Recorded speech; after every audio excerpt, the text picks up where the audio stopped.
ناست دي او د پیغمبرانو په کرسۍ ناست دي هغه به تبدیلي راولي خو هغه مطلب چې لکه اوس دوی هغه حد ته رارسولي دي چې لکه مطلب دا چې دوی نه مختلفې حربې په استعمالوي دوی 14 اپریل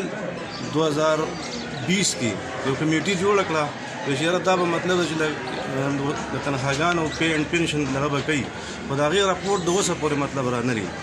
پاکستان کې چې هر کله یو کمیټي جوړه شي نو هغې مطلب دی چې دغه کار نه کېږي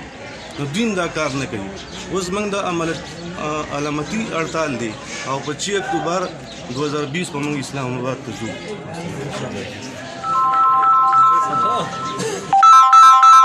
اساتذه یونین اساتذه اتحاد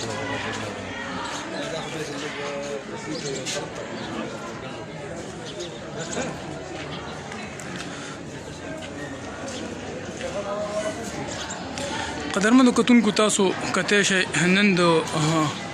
سرکاري ملازمینو قلم چوړ هړتال له پیریډون نه راوتی دي لس بجو پورې کلاسونه اغوستې شوي دي او به دغه کلاسونه راوتی دي او دغه استادانو دلته خپل علامتي احتجاج ریکارډ کړی دی